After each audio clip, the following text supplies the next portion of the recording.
안녕하세요. 김호준입니다. 사법부에서 사법부를 대상으로 하는 국회 국정조사를 스스로 요구하는 전례 없는 목소리가 나오고 있습니다.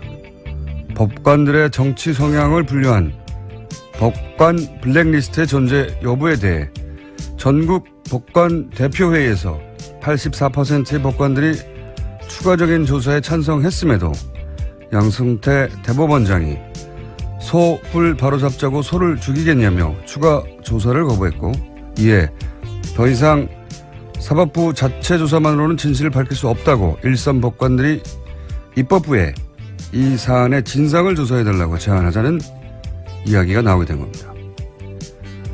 사법부가 문제를 해결할 기회를 사법부의 수장이 거부한 셈이 됐습니다. 이 사태를 지켜보며 그런 생각을 하게 됩니다. 헌법이 보장한 사법부의 독립을 사법부가 법관 블랙리스트로 무너뜨린 이유가 무엇일까? 자체 필요해야 하는 것인가, 아니면 외부의 요청인가? 사법부는 과연 헌법이 보장한 만큼 스스로 독립적인가? 이 질문에 대한 명쾌한 답을 사법부가 내놓아야 할 때가 된 것 같습니다. 모든 생각이었습니다.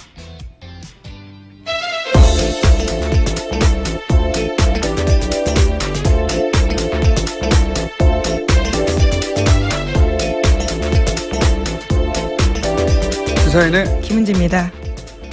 자, 오늘도 가볼까요? 네. 오늘만 하면 이제 또 주말이죠. 일주일이 가네요. 시간이 참 빠릅니다. 벌써 7월이고. 그러게요. 정말 7월이네요. 언제 시작했죠? 김은지 기자가? 제가 12월 중순 정도에 시작했습니다. 작년 시작했는데 6개월도 지났습니다. 이제 만으로. 시간이 참 빠릅니다. 자, 첫 번째 뉴스는요. 네, 문재인 대통령은 어제 평화적인 방식으로 한반도 비핵화를 달성한다는 베를린 평화구상을 발표했습니다. 그러면서 5대 정책 방향을 제시했는데요. 6.15 공동선언과 14 정상선언 이행, 북한 체제를 보장하는 비핵화 추구, 남북 간 합의들을 법제화, 한반도 신경제지도 본격화, 비정치적 분야 교류 협력 확대입니다. 또 이를 위해서는 쉬운 것부터 먼저 하자라고 제안도 했는데요. 오는 10월 4일 이산가족 상봉 및 성묘, 북한의 평창 동계올림픽 참가, 군사분계선의 적대행위 중단, 남북대화 재개를 북한에 제안했습니다. 그렇군요. 한마디로 해서 이제 김대중, 노무현의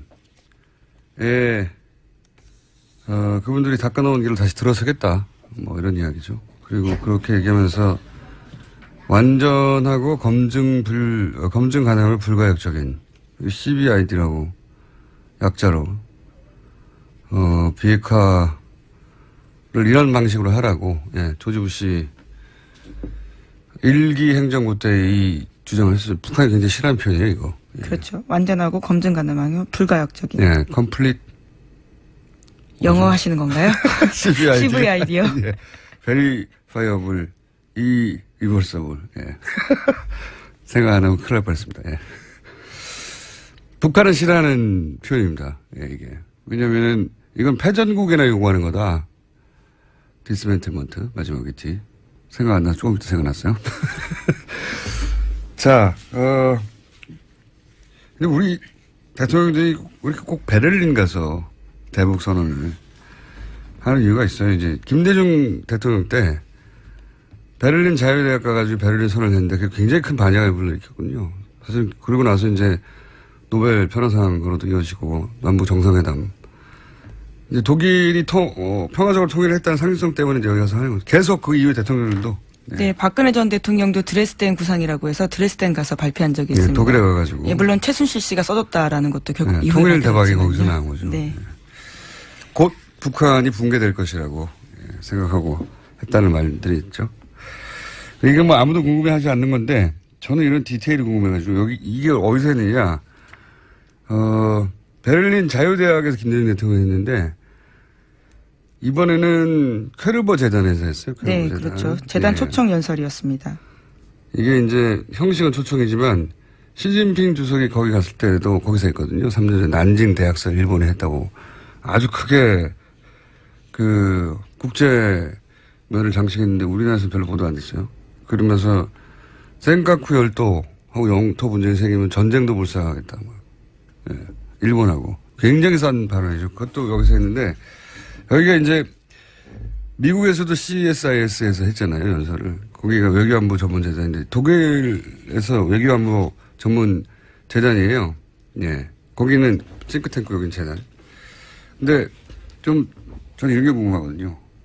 다른 데서는 이런 걸 안 궁금해하나 몰라. 독일 정치권하고 아주 관계가 깊어요. 이 정치인들이 그 위원으로도 참석하고, 그리고 어떤 행사는 대통령이 직접 주관하고 굉장히 관계가 깊은데, 그래서 이제 시진핑도 문재인 대통령도 여기서 연설을 하고, 메르켈 총리가 중국에 갔을 때도 이 재단이 주관하는 자리에서 연설도 했던 정치권과 아주 관계가 깊은데, 재밌는 게 이 재단 소유주가 캐르브 에이지라고 사기업이에요, 사기업. 근데 이 그룹 중에 담배 많은 기계를 생산하는 회사가 있습니다. 이름 제가 까먹었는데. 근데 WTO에서 이런 건강 관련 정책을 내는 재단을 담배 많은 회사가 소유하고 있다는 게 말이 되느냐, 이렇게 문제 제기를 한 적이 있어요. 재밌죠? 예. 중요하진 않은데 아무도 궁금해하지 않는 것 같은데 저는 이런 디테일의 재미를 느껴서 잠깐 짚어봤습니다. 자, 다음 뉴스는요? 네, 어제 한중 정상의 첫 대면도 있었습니다. 예정 시간인 40분을 훌쩍 넘겨서 1시간 10분 가까이 이어졌는데요. 시진핑 주석은 문재인 대통령의 자서전을 인용하면서 이야기를 꺼냈습니다. 중국 명언을 인용해서 중국 국민에게 문재인 대통령이 낯설지 않다라는 건데요. 장강의 뒷물결이 앞물결을 밀어낸다라는 명언이 문재인 대통령 자서전에 쓰여 있다라고 합니다. 이에 대해서 문재인 대통령도 화답을 했는데 중국 국영기업 상하이 셀비지가 세월호 인용하는 데 도움을 줬다라면서 시 주석도 직접 독려해 준 것으로 안다고 감사하다고 인사했습니다. 서로 뭐 덕담하는 거죠. 예. 근데 이게 명언은 아니고 속담이에요, 그냥. 예, 무슨 명언까지요. 옛날 게 물이 흐르면 옛날 게 지나가고 네. 지나가고 뒷물이 오잖아요. 그런 얘기고. 예, 참여정부 당시에 이제 그때 상황을 빗대면서 문재인 대통령이 자신의 자서전에 쓰여있던 내용입니다. 이 다음 문구가 진짜 유명하죠. 화무 11호. 네. 이 문장 다음에 화무 11호거든요. 그냥 속담입니다. 명언까지요. 서로 아이스 브레이킹을 이렇게 했다는 거고요. 그래서 주고받은 이야기는요. 예, 두 정상은 사드를 회담의 의제 테이블에 올려놓으면서도 사드를 직접 언급하는 것은 피했습니다. 청와대 고위 관계자에 따르면 사드 문제를 논의한 건 맞지만 사드라는 표현을 하지 않고 양국 간 이견이 있는 부분이라고 표현하기로 합의했다고 합니다. 또 문재인 대통령은 사드가 북핵, 미사일 도발로 인해서 배치된 것이니 북핵과 미사일 문제의 해법을 찾아내면 사드 문제도 해결되는 것 아니냐라는 논리를 들이댔다라고 합니다. 또 특히 환경 영향 평가를 통해서 정말로 들이댔대요? 설득했다라고 합니다. 네. 네. 이런 논리를 구성하고 갔군요. 그러니까 북핵 때문에 이렇게 된 거니까 북핵을 같이 해결해서 사드도 풀자. 예, 논리 구성을 그렇게. 이게 뭐 쉽게 먹히진 않겠죠. 예, 사드가 북핵 때문이냐. 실제로는 그게 아니지 않냐. 전략적인 이 동북아에서 미국이 중국을 견제하기 위한 전략 수단 아니냐. 뭐 이런 얘기를 당연히 그쪽에서는 하겠죠.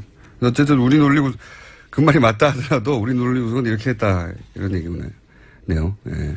네, 또 시간을 벌자라는 식의 이야기도 한 건데요. 환경 영향 평가를 통해서 사드 배치의 절차적 정당성을 확보하는 동시에 그 시간 동안 북핵 미사일 문제 해법을 찾아내자라는 논리를 제시했다고 합니다. 미국에는 절차적 정당성이 필요하지 않느냐, 민주적 정부에서는 이런 얘기를 했고, 그러면 자연스럽게 시간이 그 시간만큼 저절로 확보되는 거니까 그 시간 동안 북핵 문제를 좀 해결해 보자.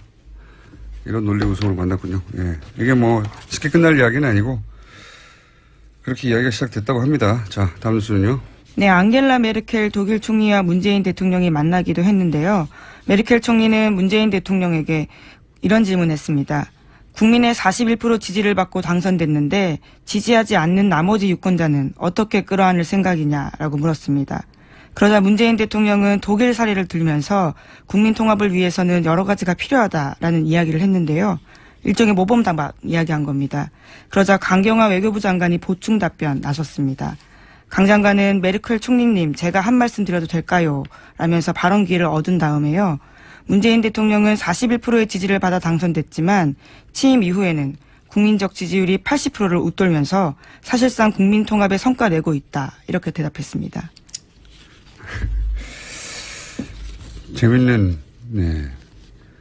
재밌는 이야기입니다. 이걸 이제 도발적 질문으로 아마도 강 장관도 그리고 이걸 보도한 기자도 그래서 제목도 이제 도발적인 제목이 아니라 도발적인 질문을 했다고 표현했는데 저는 이게 도발적인 게 아니고 실제로 궁금한 거라고 봐요. 강경화 장관은 이제 41%인데 나머지는 어떻게 할래? 이런 도발로 보고 무슨 소리냐. 80%는 이미 통합됐어. 라고 이제 수행하는 장관으로서 대통령 자존심을 세워준 건데 저는 이건 통역 과정에서의 어떤 뉘앙스 때문에도 이런 일이 있었을 것 같아요. 저는 궁금함으로 보는 이유가 뭐냐면 메르켈 총리가 이끄는 기민당, 기사당 연합 지지율이 30%대예요. 항상. 예. 민주당은 50%대고 메르켈 본인 지지도 40%대예요. 예. 좀 이렇게 떨어지면 30대 후반, 높아지면 40대 중후반. 그러니까 다른 나라 정상을 도발할 정도의 지지율이 스스로 못 돼요. 예, 상황적으로. 오히려 이제 독일은 일당이 휩쓰는 구조가 안 된단 말이죠. 예. 항상 이 정도 지지율에서 왔다 갔다 하는데, 우파 정당이죠. 중도 우파. 뭐 중도 우파라고 해봐야 우리나라 진보 정당보다 더 진보적인데, 어쨌든, 그래서 연립을 하고 연정을 하면서 항상 고민이 그거거든요. 나머지 정당 지지자를 어떻게 벗어갈 것인가. 항상 고민일 수밖에 없는 정치 구조인데. 그래서 이제 실제로 저는 물어본 거라고 봐요. 예. 당선은 그렇게 했는데 나머지는 어떻게 포섭하냐. 정상 대 정상으로 궁금한 거죠. 예. 저는 그렇게 봅니다. 예. 이거를 도발할 이유가 없다. 도발로 해석했는데 중간에 통역한 분이 이제 그냥 드라이하게 전달하면서 그거를 받아들인 사람 쪽에서 이렇게 받아들인 게 아닐까. 저는 그렇게 생각이 들어서 혹시 나중에 통역한 분에게 그 뉘앙스를 정확히 물어서 나중에 메르켈 총리하고 단독 정상회담을 한다. 그럼 저는 이 주제를 굉장히 재밌어야 할 거라고 봅니다. 허심탄회하게. 저는 좀 다르게 봅니다. 도발이 아니고. 저는 그렇게 해석한다는 거요. 그게 맞죠. 앞뒤를 잘 생각해 보면 왔는데 41%인데 나머지 어떻게 할 거야? 도발할 의미가 뭐겠습니까? 자기도 그러니까 안 되는데. 자, 다음 수는요? 네, 두 사람 만나는 자리 바깥에서 교민들이 기다리고 있었는데요. 문재인 대통령이 거기 나가서 담장 사이로 교민들과 일일이 악수했습니다. 메르켈 총리도 문재인 대통령 옆에서 100여 미터를 함께 걸으면서 교민들과 인사했는데요. 박수현 청와대 대변인 말에 따르면 독일 총리실 관계자도 이런 장면은 처음이다라고 말할 정도로 메르켈 총리가 환대했다라고 합니다. 교민들이 느끼는 감상에 대해서는 제가 어제 잠깐 말씀드렸는데 인터뷰를 한번 해봐야 되겠습니다. 사실 국내에 있으면 잘 못 느끼는데 대통령이 와서가 아니라 그런 지나가는 과정을 겪고 나서 그리고 이제 그 지나가는 과정 자체가 사실은 독일 같은 경우에는 민주주의를 한국에 다시 배워야 된다 이런 기사도 많이 나왔거든요. 굉장히 뿌듯한 상황인 거죠. 어떤 감정을 교민들이 느끼는지는 저희가 한번 따로 인터뷰를 해보겠습니다. 네, 꼭 독일뿐만 아니고. 자, 다음 뉴스는요? 네, 국민의당 제보 조작 사건입니다. 검찰은 어제 이용주 의원의 보좌관 김모 씨를 소환했습니다. 참고인 신분인데요. 지난 3일 검찰 조사를 받은 김성호 전 공명선거 추진당 부단장은 당의 공식 통로를 거쳐 제보를 입수했다라고 밝힌 바 있습니다. 여기서 공식 통로는 이용주 의원인데요. 따라서 검찰은 이 의원의 보좌관인 김 씨를 상대로 당시 제보 입수 경위와 또 이외의 절차를 물었다고 합니다. 공식 통로, 공식 라인. 결국 이제 의원급을 소환하려면 그 전에, 보좌관부터 시작해서 모두 다 점점 의원급을 소환할 때가 됐다는 얘기겠죠. 예. 이건 이제 검찰 중간 발표가 있을지 아니면 최종 발표가 있을지 모르겠는데 그 전까지는 제가 보기에는 더 이상의 추정할 수 있는 뉴스가 별로 나올 것 같지는 않습니다. 네. 자, 이제 의원급을 소환할 즈음이 다다랐다는 정도고. 자, 다음 뉴스는요? 네, 어제 추미애 더불어민주당 대표가 국민의당을 비판했습니다. 제보 조작은 단독 범행이라는 조사 결과에 대해서인데요. 꼬리 자르기가 아니라 안철수, 박지원 머리 자르기다라고 지적했습니다. 이에 대해서 국민의당이 발끈했는데요. 막말이다. 국민의당 등에 비수를 꽂는 야비한 행태다라고 반발했습니다. 추 대표가 사퇴할 때까지 국회 일정을 전면 거부하겠다라고도 밝혔는데요. 당장 어제 오후 국회 예결위에 불참했고 추경안 상정도 불발됐습니다. 국민당 입장에서는 흔히 하는 표현으로 울고 싶은데 이제 뺨을 때려준 거죠. 국민당의 비수가 꽂혀있긴 해요. 예, 꽂혀있긴 한데 근데 본인들이 꽂은 거죠, 그건. 예, 어렵게 팔을 돌려가지고. 이 보도를 오늘 아침에 보니까 이제 동아일보에서는 여당 대표의 거친 입 때문에 이렇게 됐다고 프레임을 잡았던데 책임 소재가 이제 여당에 있다는 거죠. 예. 프레임부터 원래 의도가 들어가는 거니까 보수 매체는 이게 국민의당 잘못이 아니라고 이제 말해주고 그렇다기보다는 이제 뭐든지 야당이 아니라 여당 잘못이라고 말해주고 싶은 게 보수 매체인 거죠, 당연히. 근데 이 표현 자체는 제가 알기로 한겨레가 며칠 전에 쓴 기사에 나온 표현이에요. 예. 꼬리 자르기가 아니라 머리 자르기다라고. 근데 이게 마침 울고 싶은데 위기에 처했으니까 위기를 타개할 기회가 왔기 때문에 이런 말을 하자 이제 동네 사람들한테 외치는 거잖아요. 동네 사람들 쟤네가 힘세다고 우리 때려 뭐 이런 피해자 퍼포먼스를 하는 건데 위기를 타개하는 방식으로 그런 게 필요할 때가 있어요. 외부에 적을 만들어서 내부 결속도 다지고 피해자 포지션에 가가지고 이거는 뭐 동서고금 정치에서 항상 잘 쓰는 기술인데 저는 이 장면을 보면서 진짜 위기는 제보 조작 사건이 아니고 그 사건을 돌파해가는 국민의당의 대응 방식이다라고 저는 생각이 드는 게 지금은 그런 종류의 대응으로 돌파할 수 있는 성격이 아니거든요, 이게. 생각해보면 이게 이제 뭐 피해자 포지션, 뭐 약자 포지션, 핍박받는 피해의식, 자기 연민, 뭐 그 억울함을 주장하는 마음 이런 대응으로 야당이 돌파할 수 있는 얘기는 힘에 밀리거나 아니면은 부당한 공작으로 당했을 때 쓰는 거지 당내에서 출발하는 위기를 이렇게 돌파하는 게 대중적인 지지를 얻기 힘들어요. 저는 국민의당의 현재 리더십, 현재 대응 방식이 오히려 자체적으로 심각하게 되돌아봐야 되는 대상이 되는 거다. 왜냐하면 이게 멘탈리티의 문제이기도 하거든요. 이 멘탈리티로 여론전이나 나중에 선거에서 이길 수 있을까. 이렇게 대응하면 안 될 것 같은데 계속 이 방식의 대응을 하고 있습니다. 자, 다음 뉴스는요. 네, 국정원 적폐청산 TF가 국정원 댓글 사건 당시 국정원 내부 데이터베이스를 분석하는 작업에 착수했다라고 어제 JTBC가 보도했습니다. 특히 18대 대선을 앞두고 있던 2012년 6월부터 12월까지 회의의 녹음과 녹취가 집중 분석 대상인데요. 당시 검찰은 국정원이 이미 제출한 자료만 받았습니다. 이 중에서는 원세훈 전 원장 녹취록은 2012년 5월분까지만 있었는데요.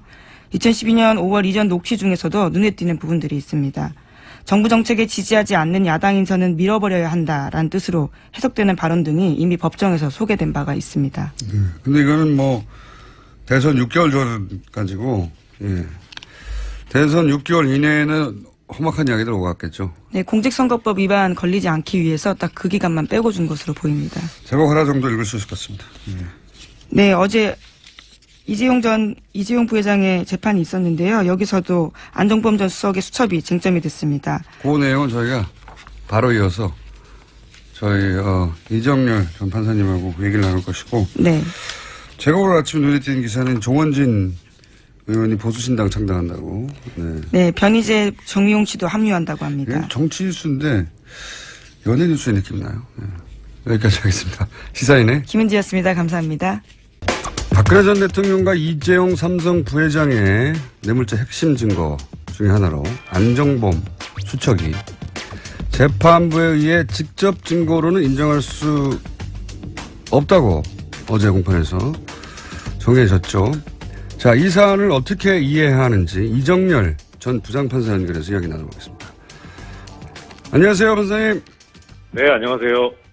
이게 이제 법률 용어다 보니까 네. 그리고 이 기사를 굉장히 많은 기사가 커버가 됐는데 이 기사를 쓰는 기자의 단어 선택에 따라서 확 달라집니다. 네. 지금 이제 야 이거 증거로 이제 채택이 안 됐으니까 큰일 났네 하는 쪽과 그렇죠. 굉장히 드라이하게 정황 증거로 채택이 됐다 하는 정도의 네. 이게 무슨 말이야? 해석이 안 되는 기사. 근데 이제 국민들이 이재용 삼성 부회장 같은 경우에는 강력한 막강한 변호인단이 명백한 것도 자꾸 명백한 것이 아닌 것이냐 그렇게 해 나가고 있다는 그런 이미지가 있기 때문에 걱정을 하는 거죠, 지금. 네, 그렇죠. 네, 그런 걱정인 상황입니다. 그래서 네. 우선 이 정황 증거로만 채택이 됐다는 게 무슨 의미인지를 좀 설명해 주십시오. 일단 정황 증거는 간접 증거의 일종인데요. 말씀하신 대로 이 법률 용어라 최대한 하여튼 좀 쉽게 얘기해 보겠습니다. 아주 자세히 알고 싶지는 않고 그냥 그런 거구나. 예. 예. 그러니까 이제 직접 증거의 반대죠. 간접 증거는. 직접 증거는 말 그대로 이제 직접적으로 그 혐의 사실을 인정할 수 있는 증거고 간접 증거는 직접적인 건 아니지만 간접적인 뭐 이런 건데 예를 들어 이런 겁니다. 뭐 그건 너무 뻔한. 네. 그렇죠. 그러니까 예를 들어서 뇌물. 이제 뇌물죄다 하면 이제 돈 준 사람이 나 줬어 이렇게 얘기하는 경우. 그렇죠. 그 직접 증거죠. 예. 그다음에 이제 받은 사람이 받았다고 자백하는 경우. 그 직접 증거죠. 당사자들이 직접 말할 경우. 예. 예, 그렇죠. 그런데 이제 간접 증거는 뭐 예를 들어서 뇌물을 현금으로 줬는데 그 뇌물을 줬다는 일시 부분에 뭐 1시간 전쯤에 금융기관에서 뇌물 액수랑 같은 돈이 인출됐다는 금융자료. 이건 이제 직접 증거는 아니죠. 그것만 가지고 뇌물을 줬다고 할 수는 없지만. 돈만 나온 거니까 그거는. 예. 그렇죠. 예, 뭐 살인 같으면 뭐 살인자의 지문이 찍힌 칼 뭐 이런 건 직접 증거지만 뭐 살인 현장 부근에서 배회했다는 뭐 CCTV 영상 이런 거는 간접 증거가 되는 거죠. 그렇군요. 예, 그런 이해했습니다. 예. 이해했는데, 그러면은 이제 지금 재판부가 이 종범실록이라고 우리가 부르는 그 안정범 전 수석의 수첩을, 간접 증거로 채택했다는 것은 어떤 의미입니까? 정황 증거로 채택했다는 것은 법률적으로 어떤 의미입니까? 일단 그 내용을 볼 필요가 있는데요. 지금 종범실록이라고 하셨으니까 그렇게 명칭을 하면. 예. 거기에 기재된 내용은 뭐냐면 안종범 전 수석이 박근혜 피고인한테서 전화라든가 뭐 회의 시간에 얘기한 것을 적었다는 거잖아요. 그렇죠. 그럼 엄밀하게 말하면 이거는 이제 안종범 전 수석이 쓰기는 했지만 안종범의 진술 내용이 아니고 박근혜 피고인의 진술 내용인 거죠. 그러니까요. 제가 말하고 싶은 건 그 대목인데. 그렇죠. 그러면은 박근혜 피고인의 진술 내용이니까 이거는 이제 형사소송법상 어떤 효력을 가지냐면 어떤 사람의 진술 내용이 기재된 문서는 그 진술을 한 사람이 이거 내가 한 진술이 맞다. 라고 법정에서 그렇게 선서하고 증언을 해야 이 증거 능력이 있고 효력이 있어요. 그러니까 지금 이 안종범 그 전 수석, 안종범 피고인의 수첩, 이 종범실록은 엄밀하게 말하면 다시 말씀드리지만 안종범의 진술 내용이 아니고 박근혜 피고인의 진술 내용이기 때문에 그걸 받아 적은 거 아닙니까? 그렇죠. 그렇죠. 그러니까 박근혜 피고인이 나와서 사실 증언을 해야 되는 거예요. 이거는 내가 말한 말을 받아 적은 게 맞다. 그렇죠. 내가 이렇게 말한 사실이 있다. 예, 그러니까 이 부분에 관해서는 사실 엄밀하게 말하면은 이게 증거가 될 수 있는 상태는 아닌 거죠. 아직은. 예, 그런데 이게 이제 주의 있게 봐야 될 부분은 뭐냐면 사실 이게 증거가 된다 안 된다라는 문제를 이제 증거 능력의 문제라고 하는데 증거 능력이 있어야만 증거로 채택을 할 수 있거든요. 네네. 예, 근데 그 증거 채택은 언제 하냐면 재판 진행 과정에서 해요. 중간에. 이거 채택한다, 안 한다, 이거 증거 능력이 없으니까 채택 못 한다, 뭐 이런 식으로. 그런데 이제 우리가 알고 있는 그 증거로서의 가치, 이거는 이제 증명력이라고 하는데, 증거 능력이 아니고, 엄밀하게 말하면 증거 능력은 증거가 될 수 있는 가치 뭐 이런 걸 말하고, 증명력은 얼마나 믿을 수 있냐, 이 증거를. 그러니까 뭐, 이번 사건 같으면은, 이 종범실록 가지고 뇌물 수수했다는 공소사실을 인정할 수 있다, 없다, 이런 얘기인 거죠. 그러니까 증거 능력이라는 말은 오히려 증거 자격이고, 예. 실제로 우리가 이제 일상적으로 그게 증거를 믿을 만한 그런 증거 능력을 갖췄나 할 때는 이걸 증명력이라고 하는 거군요. 예. 그렇죠. 예. 신빙성 있는 증거, 증명력이라고 하는데 이 증명력은 용어를 잘못 만드셨네. 법률가들이. 예. 이게 어쨌든 일본 거에서 온 거라. 뭐 하여튼 그래서 이 증명력은 어떻게 판단을 하냐면 가치를 부여하냐면 이 재판 진행 중에 하는 게 아니고요. 변론 종결하고 심리 종결하고 나서 이제 모든 것을 증거를 종합해가지고 판단해서 판결문에 나오는 겁니다. 그러면 제가 이해한 대로 좀 정리해 볼게요. 지금은 박근혜 전 대통령이 내가 한 말이라고 하지 않았기 때문에 아직은 증거 능력, 증거로서의 자격을 갖추지 못한 상태고. 그렇죠. 이것이 믿을만하냐, 믿을만하지 않냐는 재판을 해보고 결정한다. 그렇죠. 그런 상태다. 예. 그러면 정황 증거로만 인정한다는 거는 그 중간에서 어떤 의미입니까? 나중에 증거력이 있는지 없는지 일단 두고 보겠다 이런 건가요? 그렇죠. 그거는 유보합니다. 어느 재판이나 그렇고요. 만약에 이게 법정에서 이거 증명력이 있네요라고 하는 순간 그 재판은 더 할 필요가 없어지는 재판이 되잖아요. 그렇죠. 그러니까 그 얘기는 절대로 안 합니다, 판사들이. 그거는 뭐 심증을 다 드러내는 거기 때문에. 정황 증거가 됐다는 것은 나쁘게 해석할 필요가 없는 상태인 거네요? 정확한 지적이십니다. 그러면은 이렇게 봐도 되겠네요. 그러니까 이제 일반의 인식이 삼성 이재용 부회장의 불리한 기사는 잘 안 나고 유리한 기사는 크게 보도된다. 이게 이제 저는 경험칙으로, 제 개인적인 경험칙으로 어느 정도 사실에 부합한다고 생각하는데, 네.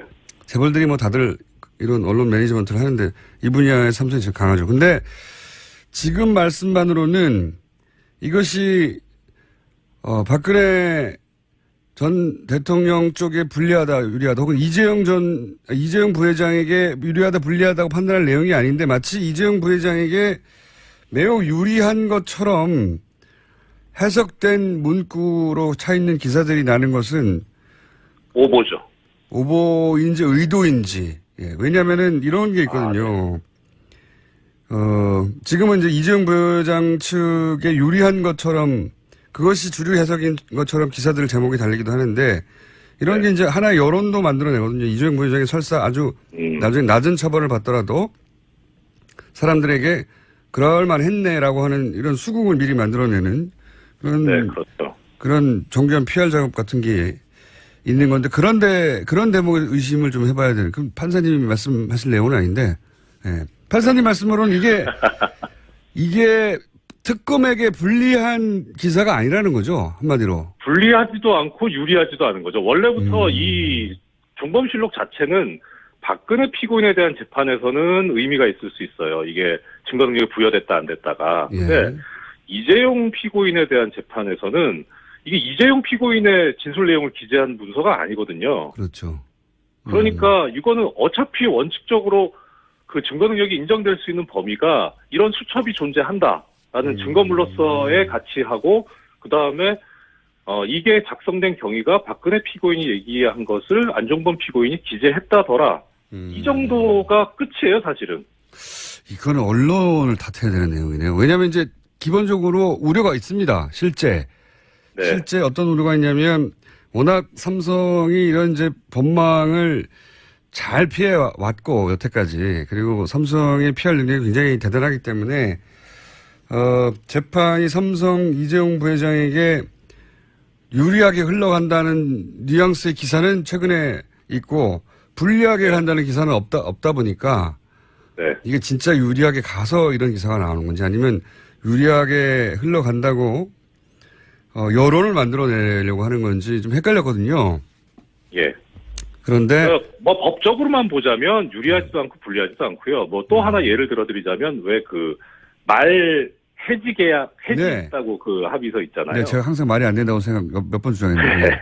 예. 그럼 뭐 공장장님께서도 지적을 하셨지만 이게 이 삼성이 이제 승마협회장을 맡고 있었지 않습니까? 그러면은 이제 승마협회장을 맡고 있으면서 그 승마 선수들을 지원했다는 얘기인데, 근데 지원을 할 때 소유권을 넘기진 않았다 이런 거라면 그러면은 소유권을 넘기지 않았으면 어떻게 지원을 했다는 얘기냐? 뭐 임대차 했다는 거냐? 빌려줬다는. 사용대차 그러니까 무상으로 빚어줬다는 거냐? 이 부분에 관해서 아무 얘기를 안 하고 있고 그냥 소유권이 넘어가지 않은 거다라고 얘기를 하고 있거든요. 그러면 지원을 하지 않았다던가 애시당초. 그런데 그렇게 해석하기는 무리고, 그러니까 지원을 했는데 임차하는 방식으로 지원을 할 수 있으니까. 그렇죠. 그거는 해지를 했다는 그런 확인서 가지고는 이게 뇌물이 아니다라고 얘기할 수는 반증이 될 수는 없거든요. 그렇군요. 근데 그렇게 얘기를 하니까 참. 그것도 저도. 피고인 입장에서 이게 이제 삼성 입장에서 물론 각 주체가 자기한테 유리한 말을 할 수 있죠. 근데 이제 언론이 삼성에게 유리한 발언들, 삼성 변호인 측의 주장을 사실은 그렇게 법정에서 흘러가고 있는 것처럼 자꾸 보도를 하기 때문에 네. 지금 말씀은 그런 해지 계약서가 나왔다고 해서 뇌물이 아닌 게 입증된 게 아니다. 이런 말씀이네요. 그렇죠. 예. 예. 이게 외람된 말씀이지만 언론에서 모르고 하는 거든가 그냥 받아쓰기만 하는 거든가 아니면 그야말로 공장장님께서 이제 그 추측하시는 대로 예. 뭐 어떤 그런 여론을 만들려고 하는 건가 하여튼 정확한 보도가 아닌 거는 명백합니다. 의도가 있다고 저는 생각합니다. 아니 거기에 법 전문 기자들도 있고요. 사실 예. 법을 공부한 기자들도 있고요. 법 출입처 기자들도 있고요. 네. 그런데 그거는 이제 판사님하고 얘기할 내용은 아니었고요. 제가 예. 법원 출입 기자들하고 인터뷰를 한번 해보죠. 그런 내용에 대해서는. 여하간 네. 최근에 삼성에게 굉장히 유리하게 국민이 흘러가는 것처럼 나오는 기사들은 그것은 정확하지 않은 기사다. 네, 그렇죠. 그리고 재판이라는 것이 그야말로 수사도 움직이는 생물이라고 표현하듯이 재판도 동적인 프로세스라고 얘기를 하거든요. 어떻게 그렇죠. 변할지 모릅니다. 그래서 그렇죠. 결심해서도 이게 바뀔 수도 있는데 심의를 종결하고도 심의가 미진해서 재개를 한다던가 할 수 있는데 지금 아직 재판 진행 중인데 이게 유리하다 불리하다 얘기하는 것 자체가 사실 재판을 잘 모르고 하는 얘기일 수도 있습니다. 다 아는데 제가 보기에는 이재용 부회장에게 워낙 불리한 기사들이 사실은 예. 특검 기간에 많이 나왔고 최근에는 이재용 부회장의 불리한 기사는 거의 없어요. 없는 대신에 네. 아예 기사가 잘 없는 편이죠. 근데 이재용 부회장의 유리하게 해석될 변호인단 입장에서는 여지가 있는 조금이라도 그런 기사가 있으면 그런 기사만 나와서 의심했는데 어쨌든 알겠습니다. 그걸 가지고 재판이 이재용 부회장 쪽으로 기울었다. 이렇게 판단하는 거는 전혀 사실이 아니다. 네. 예, 그렇죠. 이것은 그야말로 그 종범실록에 나와 있는 원진술자인 박근혜 피고인이 증인으로 나와서 증언을 해봐야 알 문제죠. 물론 본인한테 불리한 건 다 아니라고 하니까 뻔한 것도. 그렇죠. 만약 이렇게 되면 어떻게 됩니까? 박근혜 대통령이 그 수첩에 적힌 내용은 내가 말한 내용이 아니야. 라고 해버리면요. 네. 안정범 피고인 전 수석은 전체가 다 지시한 내용, 말한 내용만 적었다. 이게 개인 비망록이 아니라 업무 일지로 대통령의 지시사항만 적은 것이라고 하는데 박근혜 전 대통령이 내가 그런 말 한 적이 없다 해버리면 어떻게 됩니까? 그게 액면상으로 보면 증거가 없는 셈이 되긴 한데 재판 관행상 어떻게 보냐면 적어도 어느 정도까지는 설명이 돼야 되거든요. 예를 들어 이 부분은 진술을 했고 이 부분은 진술을 안 했다. 아니면은 그럼 진술 안 했는데 왜 기재가 됐느냐? 그럼 내가 이렇게 얘기를 했는데 아마 그걸 착각해서 이렇게 쓴 것 같다. 또 이 단어는 내가 이러한 취지로 이야기한 것이다.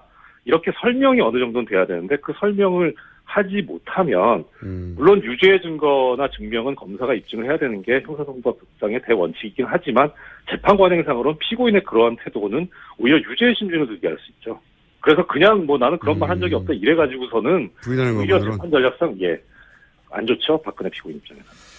알겠습니다. 네, 정확하게 최근에 벌어지고 있는 일을 이해했습니다. 네, 조만간 또 지금 한참 국정조사 해달라고 하는 얘기 있지 않습니까? 네. 네. 그 주제는 좀 더 진척된 다음에 다시 한번 모시겠습니다. 네. 네. 오늘 말씀 감사합니다. 예, 안녕히 계십시오. 지금까지 이정열 전 부장판사였습니다. 자, 어제 문재인 대통령이 신베를린 구상이라는 걸 내놨습니다. 이게 어떤 의미가 있는지 전문가 한번 짚어보겠습니다. 인제대 통일학부 진희관 교수님 연결됐습니다. 안녕하십니까? 네, 안녕하세요. 진희관입니다. 예, 워낙 우리 전직 대통령 포함해서 독일 구상들이 많이 나와가지고요. 예. 네네. 우선 총평을 간단히 해주시면요. 네, 과거 정부들도 말씀하신 대로 베를린 구상들을 발표해 왔었는데요. 대체로 정부 출범 한 2, 3년 차에 이제 선언을 했었거든요. 네. 이제 문재인 정부는 2개월도 안 되어서 이런 선언을 한 것으로 봐서는 상당히 치밀하게 준비해왔던 게 아닌가 그런 생각이 들고요. 그 다음에 최근에 이제 한미 정상회담이 있었지 않습니까? 네. 이제 남북 문제를 한국이 주도해 나가야겠다는 걸 이제 공동선언에도 포함을 시켰는데 이러한 어떤 국제 환경적인 측면에서도 우리 한국이 해야 될 그런 역할들이 좀 어느 정도 인정되는 시점에서 나온 이제 그런 문제라고 보여집니다. 한 가지만 더 말씀드리면 지금 북한이 최근에 ICBM 실험을 했지 않습니까? 그래서 북한이 실험할 만한 것들은 다 하지 않았는가. 무슨 이야기냐면 이제는 어떤 그 출구를 찾아야 되는 그런 시점에 놓여 있다. 그렇게 본다면 시기적으로는 매우 적절했다 이런 생각이 듭니다. 자,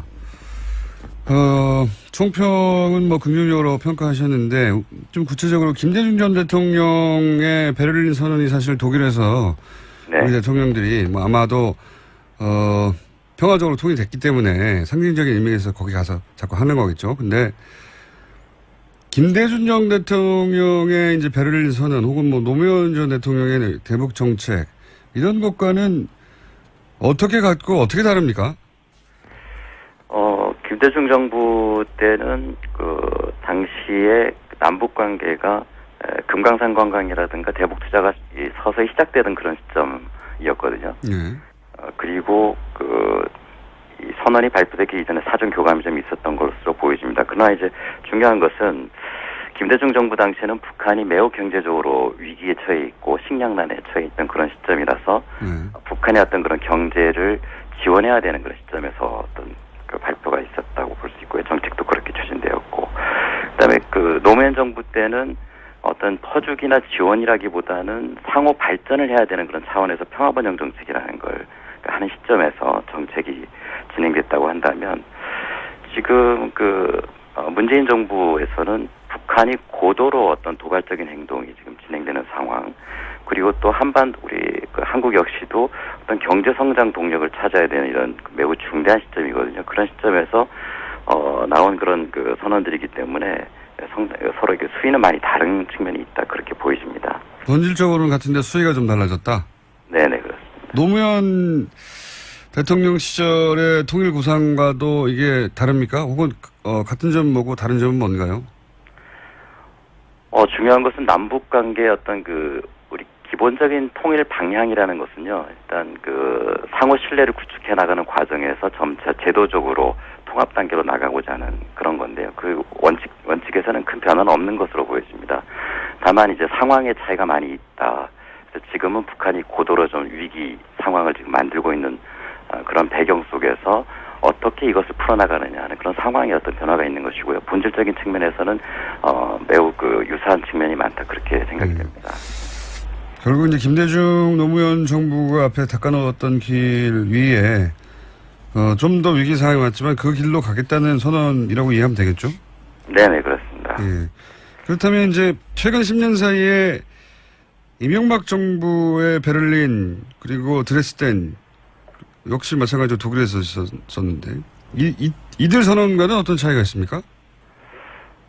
네, 아까도 모두에 말씀드렸습니다만 어떤 북한에 어떤 제안을 하거나 선언을 발표할 때는 그의 어떤 마땅한 환경을 만들어 놓고 이제 전개가 돼야 되는데요. 이명박 정부 때나 박근혜 정부 때는 그러지 못한 측면이 있는 것 같습니다. 특히 2011년에 나왔던 이명박 대통령의 베를린 제안을 보면은 이게 천안함 연평도 사건 바로 이후거든요. 그래서 전제가 뭐였냐면 천안함 연평도 사태에 대해서 사과를 한다면 김정일 위원장을 우리 당시 해관보 정상회의가 서울에서 열렸는데 여기 초청하겠다는 그런 내용이었습니다. 근데 이제 북한이 여기에 대해서 사과를 하지 않고 오히려 반발을 하는 상황에서 이런 제안을 했을 경우에 실현되기 매우 어렵다는 측면이 있고요. 그리고 또 한 가지는 북한하고 사전 교감이 전혀 없었고요. 베를린 제안하는 당시에 거의 동시간대에 베이징에서 비공식 접촉이 있었거든요. 그때 돈을 트렁크에 넣어줬더니 그것 때문에 아주 심각한 문제가 발생. 돈을 뿌리치고 가가지고 아주 크게. 결국은 북한이 녹취를 공개하겠다고까지 그렇게 협박을 하는 그런 상황. 기억나네요. 예. 네. 베를린에서는 이런 제안을 하고 베이징에서는 북한과 비공식 접촉을 해서 천안함을 당신들이 한 것이라고 네. 해달라고 돈을 줬는데 그걸 거부하고 북한이 그걸 공개해버렸죠. 천안함이 갑자기 생각이 나네요. 공식적으로 확인되진 않습니다만 어쨌든 네, 언론에 그렇게 보도가 됐었어요. 해프닝이 있었습니다. 네, 언론에 그렇게 보도가 됐고 북한이 그렇게 주장을 했었죠. 예. 네, 그리고 박근혜 정부는 어떠한 접촉도 없이 이제 드레스덴 선언이라는 게 이루어졌는데요. 근데 박근혜 정부의 기본 원칙이라고 해야 될까요? 비공식 접촉을 안 한다는 게 원칙이었거든요. 근데 공식 접촉이 없는데 비공식 접촉도 안 하면서 어떻게 그걸 그 공식으로 이어질 수 있는지는 참 의문입니다만 전혀 어떤 사전 교감 없이 선언이 이루어졌기 때문에 실현 가능성은 매우 낮았다. 그렇게. 그러면 지금 교수님은 지금 뭐 이번 선언에서 그 성묘 같은 이야기도 나왔지 않습니까? 우리 성묘하게 하자 남북이. 그런 얘기는 어느 정도의 사전 교감이 있었다고 보십니까? 이번 선언은? 확인하실 수는 없겠지만. 예, 뭐 확인할 방법은 없는데요. 네. 다만 이제 과거의 전례를 볼 때, 그 김대중 노무현 시절의 전례를 볼 때. 뭐 전례로 볼 때 김대중 정부 때도 이미 그 2000년 남북 정상회담이 만들어지기 전에 뭐 4개월 전부터 어떤 준비된 움직임들이 있었다는 게 이제 나중에 자서전이라든가 이런 걸 통해서 확인이 되는 것이고요. 그리고 최근에도 문재인 정부 출범 이후에 약 30여 개 단체의 대북 접촉이 승인이 됐지 않습니까? 자, 이 말씀을 왜 드리냐면, 많이 그 남북 관계가 좀 중단된 상태 속에서도 면면이 그 북한과 채널을 이어나가 온 단체들이 있습니다. 그 민간 단체들이. 이런 여러 가지 채널들을 통해서 북한에게 의사타진을 했을 가능성도 상당히 있지 않을까. 그런 노력 없이 이런, 일방적인 선언을 한다는 것은 사실 좀 의미가 많이 적어지기 때문에 그런 노력을 하지 않았을까라는 그런 이제 추측을 해볼 수 있을 것 같습니다. 평상시 문재인 대통령의 성격으로 보자면, 예, 준비가 되지 않은 일을 나서는 스타일은 아니시기 때문에 그런 추정도 가능하겠네요. 예. 네, 그리고 뭐 이미 그 문 대통령의 구상은 2년 전에 민주당 대표 시절에 그 구상을 발표한 적이 있지 않습니까? 그 2015년도에. 그 당시에 구상에도 뭐라고 얘기했냐면 공식, 비공식 대화건 어떤 대화건 북한하고 해야 된다라는 걸 이제 강조했거든요. 그것은 남북 관계를 풀어나가는 데 있어서 굉장히 중요한 어떤 방식이 될 것이다라고 보여지고 그렇게 본다면 아마 비공식적인 접촉을 하려는 노력을 하지 않으셨을까 이제 그런 판단이 좀 듭니다. 알겠습니다. 한 두 가지 정도, 뭐 지금 이야기들은 교수님이 과거의 경험 혹은 과거 정권의 데이터를 기반으로 한 추정이 될 수밖에 없으니까 정부 당국이 사실 정부 당국이 나와도 비공식 접촉했다고 인정하지 않겠죠. 예. 네네. 예, 기억은 여기까지 하고요. 네. 이건 어떻게 보십니까? 중국하고가 굉장히 중요하지 않습니까? 이 문제를 푸는데. 네. 중국이 이 대북 문제를 문재인 정부와 어떻게 풀어갈 거라고 전망하십니까? 중국은 사실 사드는 배치할 수 없다고 아예 시진핑 주석이 직접 언급하는 정도로 강경하게 나오거든요. 네네. 이 문제는 어떻게 보십니까? 그 대통령께서도 그 기자회견을 통해서 말씀했습니다만 어제 시진핑 주석과의 그 면담이 있었지 않습니까? 네. 긴 시간은 아니었습니다만 사드 문제를 제외한 모든 문제에 대해서 서로 이제 동감을 했다. 네, 사드만 제외하고, 예. 사드 문제를 제외하고는 전부 공감했다는 얘기인데요. 사드 문제는 남북 문제의 어떤 장애물은 분명히 아니다 이렇게 생각이 되고요. 그리고 어쨌든 한반도에서 남북 관계가 개선이 되면 될수록 미국의 영향력은 어떤 물리적인 영향력은 감소할 수밖에 없지 않겠습니까? 그렇게 본다면 중국에서는 남북관계 개선이 어떤 반대해야 되거나 그럴 입장은 아니다. 그렇게 생각이 됩니다. 사드는 본질적으로는 중미 문제죠. 중국과 미국의 알력 문제인데 그래서 중국도 한국이 니네가 왜 이 문제에 끼어드냐 사드로 이렇게 인식하는 걸로 저도 알고 있는데 한 가지만 더 여쭤보겠습니다. 전반적으로는 총평만 듣는 시간이기 때문에 러시아가 왜 이걸 중거리 탄도미사일이라고 하죠? 미국은 탄도미사일이라고 이제 사실상 규정을 했는데 러시아는 왜 이걸 북한의 ICBM이 아니라 중거리 미사일이라고. 네. 러시아가 기술력이 떨어지진 않지 않습니까? 이런 걸 탐지하는데 왜 그랬을까요? 글쎄 저도 구사적인 측면에서 얘기하기는 참 어려운 측면이 있는데요. 네. 외교적인 측면에서 혹은 전략적인 측면에서.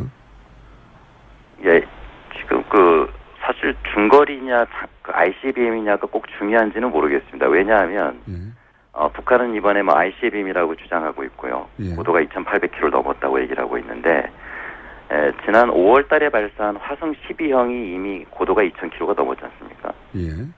그리고 지난 3월 18일 날 실험한 백두산 계열의 로켓 엔진 이걸 가지고 북한은 3.18 혁명이라고 얘기를 했는데 그 이야기는 뭐냐면 이제 ICBM 그 발사체가 완성됐다라는 그런 의미였거든요. 그러니까 이게 지금 서로 ICBM이 좀 뭉쳐도 곧 도달할 거기 때문에 중거리냐 ICBM이냐 구분하는 건 큰 의미가 없다 이렇게 생각하시는 겁니까? 네네, 그렇죠. 그 이번에 그 화성 14형 같은 경우에는 5월 달의 발사체보다도 2단계가 훨씬 더 길어졌거든요. 그 이야기는 지난 그 5월 달 발사체가 이미 6,000km 내외를 그 비행할 수 있다라고 그렇게 판단이 되고 있다면 이번 발사체는 훨씬 멀리 갈 것이다. 그렇게 본다면 뭐 ICBM으로 봐야 되지 않느냐. 그렇게 보여지는데요. 러시아의 의도는 참 좀 의문입니다. 알겠습니다. 오늘 말씀 여기까지 듣고요. 네. 이 문제는 여러 전문가 동시에 모시고 저희가 자리를 따라 한번 마련하겠습니다. 오늘 말씀 감사합니다. 네, 감사합니다. 인제대 통일학부 진희관 교수였습니다. 3부에서 뵙겠습니다. 김호준입니다. 지난주에 저희가 시작해서 뜨거운 반응이 있었습니다. 최순실과 은닉재산, 불법 축제재산 추적 프로젝트 돈을 보여다오 쇼미더머니. 은닉재산 프로파일러라고 저희가 새로운 직업을 만들었습니다. 안한구 전 대구지방국세청장 나오셨습니다. 안녕하십니까? 예, 안녕하세요. 자, 지난 시간 방송하고 나서 물론 지난 시간에는 이제 뭐 요약 정도 앞으로 뭘 할 건지였는데 혹시 주변에서 방송을 들으신 분들이 뭐라고 하시던가요? 뭐 잠이 온다고 그러긴 하는데 제가 할 수 있는 최대한을 한 것입니다. 네, 그 부분은 저희가 아무리 생각해도 그 평생의 어떤 말투인데 그것이 바뀌지 않을 것 같아가지고 저희가 그냥 효과음을 준비했습니다. 네.